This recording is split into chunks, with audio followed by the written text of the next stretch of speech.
Everybody in this room wants two things. Everybody wants to be successful and everybody wants to be happy. I'm going to tell you something about that. That happiness and success is available for every last one of you. But I'm going to tell you what you're going to have to do. You're going to change your mindset. The difference between successful people and non-successful people is right here. It ain't no difference. I ain't got no more than none of y'all got.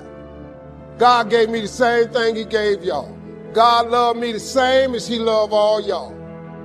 But you have got to change your mindset. If you think that they're going to mail this money to your house, you're dead wrong about that. If you think they're going to pave the way for you and make it easy, you're dead wrong about that. If you want to be successful, you got to change your mind, and you're going to have some faith. Listen to me. The only difference between successful people and not is just how they think. Rich people think different. You don't need another program to be successful. You need to change the way you think. And as you grow older, you begin to question, why are we poor? Because you begin to see other people's lifestyles. And I remember crying out to God one time at age 13. I said, if you exist, you got to speak to me and explain this to me. And it was at age 13 that my life was transformed. Because that night at 3 a.m. outside on the dirt ground, under the stars in the Bahamas, tears running down my face, I asked God to explain to me why. His answer was simple. He says, because of your mind.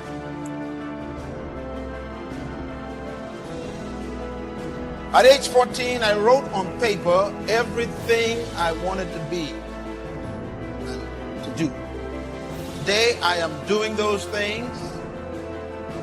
And something happened between sleeping on the floor and flying my own jet today. What happened is I had a mental transformation. Nothing changes until your mind changes. You can change your clothes, still have the old mind. You can change your location, still have the old mind. You can change your house, still have the old mind. Nothing changes until your mind changes. I want to ask you a question, and that is, what is in your life's blueprint? This is the most important and crucial period of your lives, for what you do now and what you decide now at this age may well determine which way your life shall go. So my whole life was changed because I fed myself new information from that book, which changed my concept of me. And I discovered that there are 5 questions that everybody must answer to become successful. Question number 1, who am I? It's a tough question. And some of you think you've answered it, but it's not an easy question to answer. Normally when I ask people who you are, they tell me what they do. I didn't ask you what you did. I ask people, who are you? They say, I'm a nurse. I didn't ask you what you did. I want to know, who are you? How do you identify yourself? You shouldn't confuse yourself with your career. Your career is temporary. That means when you lose your job, then you lose your life. Who are you? Second question you must answer is, where am I from? Very important question. It's a tough question. As a matter of fact, humans have been trying to answer these questions for over 2,000-3,000 years. Today, they have been even attempting to say that you are from monkeys. They talk about evolution. But they try to explain that you came from some big bang that caused some genetic coding in the slime, in the abyss of 6 billion years, and all this stuff they talk about. They're trying to explain where you're from. You see, until you know where you're from, you don't know who you are. What is your source? Where did you come from? It's a very important question. And the third question I had to answer is, why am I here? That's a tough question. Why were you born? Why were you conceived? Why are you on this planet right now? Why did you come to earth? These are tough questions. and the person sitting behind you have not yet answered that question. Because it's a hard question. We don't even like to think about it. Why am I here? Why were you born? I mean, they said when a man has sex with a woman and he releases semen into a woman, scientists have proven that over 600 million sperms rush toward the egg and only one makes it. And guess who that was? And my question is, why did 599 million sperms die so that you could live to come to this planet? Was there a reason why the divine creator chose that specific sperm for you to come at this time? Why did you come here? It's a tough question. You didn't come here just to make a living and pay bills and then die. You didn't come just to make a living. You came here to make a difference. You came to deliver something that we're supposed to have. We got to find out what that is. You're not a mistake. You are not a biological accident. Fourth question everybody must answer is, what can I do? What is my true ability? And this is a tough question because most of the people are living below their true potential. You don't know what you're capable of. Why? Because we have accepted other people's opinions of our own ability. We've allowed people and culture and society to tell us what we can and cannot do. I was a victim of that. They tell you how far you can go, what you cannot do, what's never been done, and you can't do that here. They muffle your true ability. What can you do is the question. And the fifth question, write it down, is where am I going? Where are you going in your life? Where will you be in the next 10 years? What do you see for the next 50 years of your life? What do you want to do with yourself in the next 40 years? What's your hope to become and to do in your life? Or are you simply waiting for the next paycheck? Is your life as short as the next bill you pay? Is there a sense of destiny in your life? So you are not just here as a passing fantasy. You came to this planet because something that you need to do is still undone. Write this down, please, very important. You were created to live life with meaning and purpose. You are not a mistake. As a matter of fact, until you discover your personal reason for living, you will never be fulfilled. You were born, sir, to do something important in this world. That's why I am convinced that all of us were created for a purpose, equipped with potential, and designed for a destiny. I am convinced that you are loaded with stuff that we haven't seen yet and is trapped under your fear of people. As a matter of fact, some of your greatest graveyards are your jobs. Nothing can bury you faster than a career that you're trapped in. You were born to do something that the world needs. And that's why until you discover your purpose, you can never maximize your potential. I'm going to explain that to you in a few minutes before we go. Your purpose, madam, is the most important thing for you to discover. Because when you find your purpose, you automatically find your potential. And when you find your purpose and potential, you become unstoppable. In my years of study, I've also discovered this. Reasons come first, and answers come second. Life has a strange way of hiding all the answers and disclosing them only to people who have been inspired to look for them, who have reasons to look for them. Put another way, when you know what you want, and you want it badly enough, you will find ways to get it. The answers, the methods, the solutions will become evident to you. Hey, what if you had to be rich? Are there any books and tapes on the subject? The answer is yes. There are plenty of good ones. But if you don't have to be rich, you probably won't read the books or listen to the tapes. What drives us to find the answers is necessity. So work on your reasons first, answers second. Now, what are some of the reasons for doing well? It varies from person to person. I'm sure that if you did a little soul searching, you could come up with a fairly strong list of reasons why you want to accomplish great things. There are personal reasons, sometimes uniquely personal reasons. Some people do well for the recognition. Some do well because of the way it makes them feel. They love the feeling of being a winner. That's one of the best reasons. I have some millionaire friends who keep working 10 to 12 hours a day, making more millions.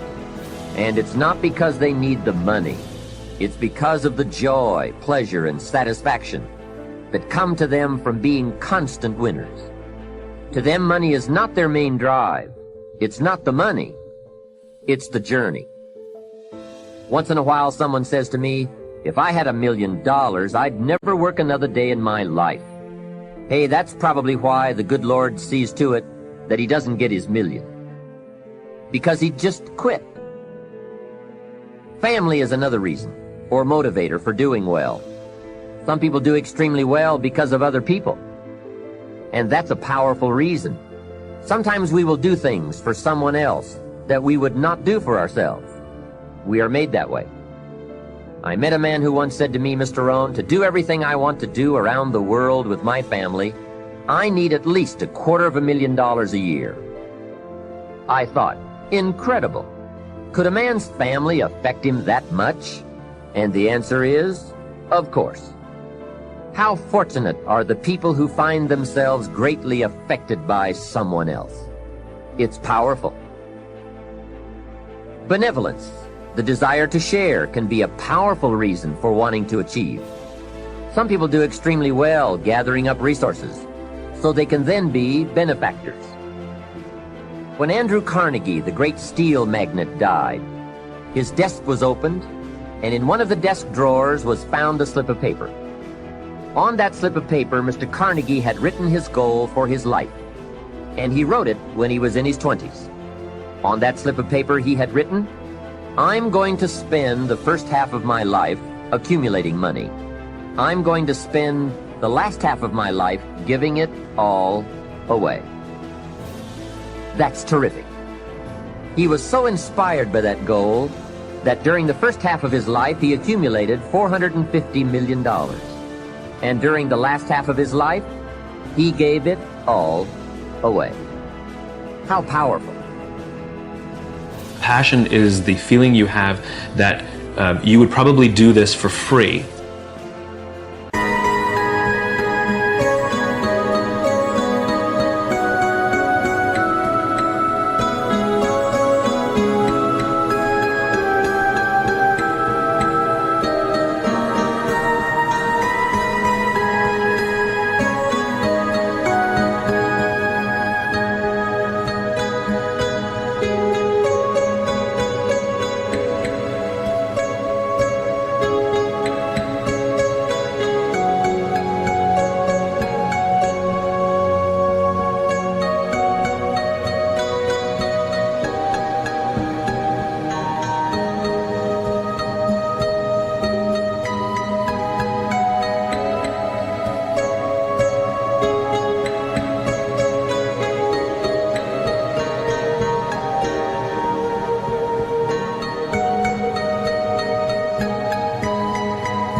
For many of you, things have happened in your past that are unspeakable.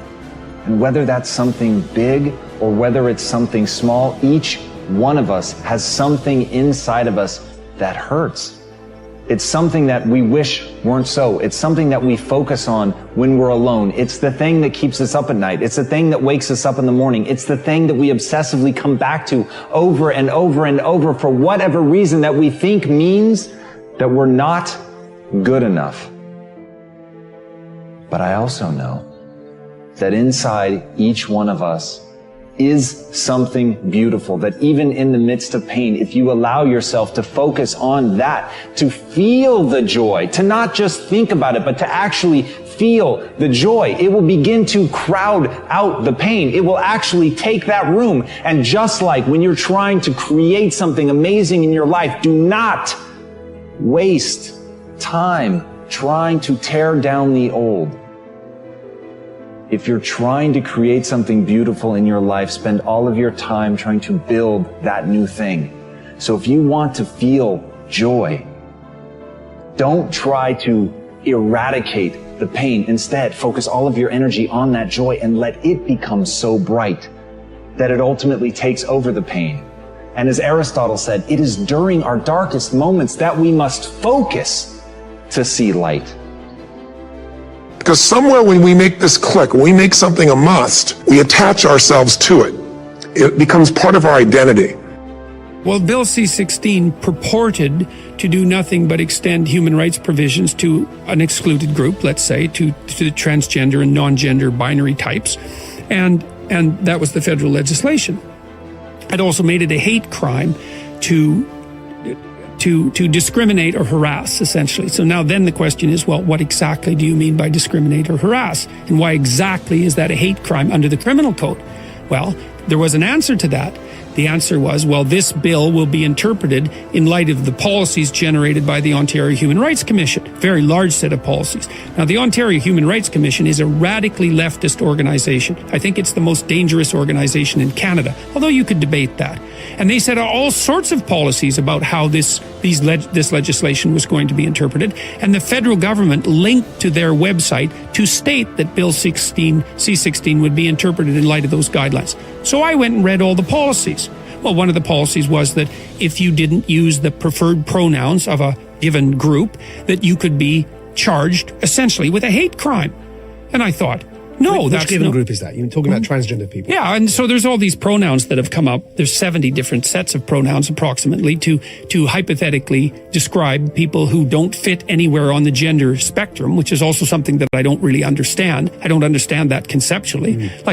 We'll come to that. But yeah, I just but want to the hear point the story is, of this bill first. okay, so now a person is compelled under Canadian law to use the pronoun of another individual's choice on pain of law. And I thought, well, no, that's not acceptable.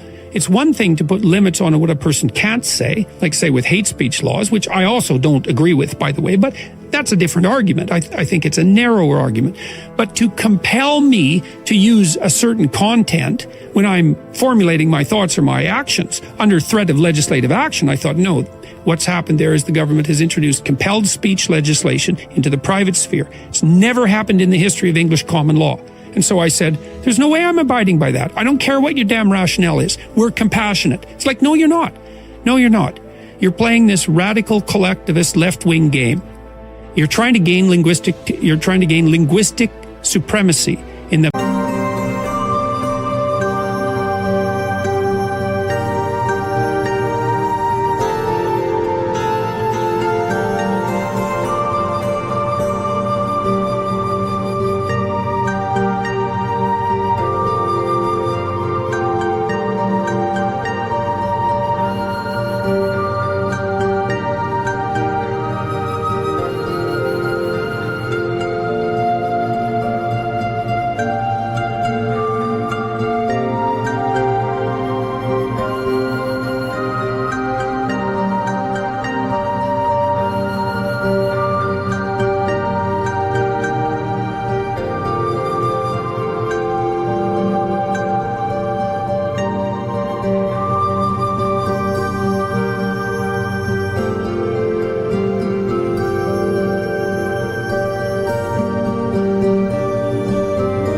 in the area of public discourse. You're doing that using compassion as a guise, and you're pulling the wool over people's eyes. And you're not going to do it with me. Success is going to cost you way beyond money. But the other things that you don't know is how much time it's going to cost you, the friendships that it may cost you. It's hard changing your life. It was hard when just over 3 years ago, in the Penobscot building in Detroit, Michigan, where I was operating my business, and I fell on some hard times, and I was sleeping in my office. It was hard coming into the lobby, and the security said, "Excuse me, Mr. Brown, can we see you for a moment?" And I said, "Yes," and I walked up to the counter, and he gave me an envelope. And he said, "Would you mind reading it here?" And I opened the envelope, and the envelope was from management that said, "This is an office tower. It's not a hotel. Please do not sleep in your office." And I said, "Excuse me, sir." I said, "I just work long hours in creating my business. I'm an entrepreneur. And right now things are bad for me, but they're not going to be this way always. And I just asked for the opportunity to continue to operate like I'm doing. I'm not trying to make this my home." And it was hard coming through the lobby. And sometimes they would laugh. There's a guy talking about becoming successful. And look at him. He's bathing in the bathroom upstairs on the 21st floor. He sleeps on the floor. Him and two other dreamers up there. Look at him. It was hard, ladies and gentlemen, coming to speak to people. And I was facing financial difficulties in my own life.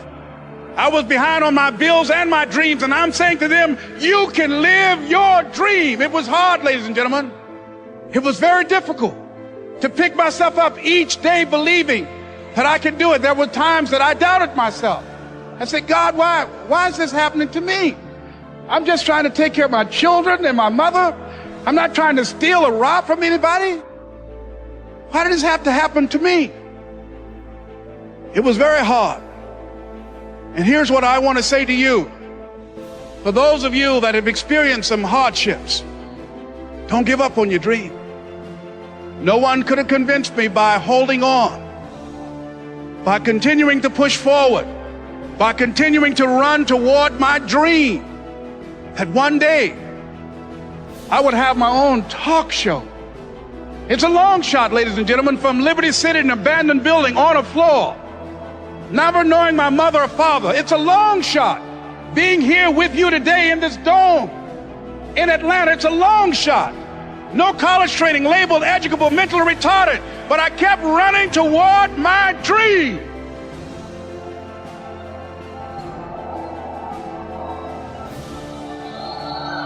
Don't stop.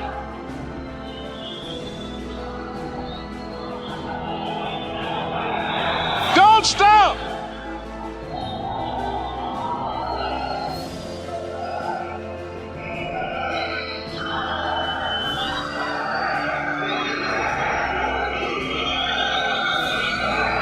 Don't stop running toward your dream.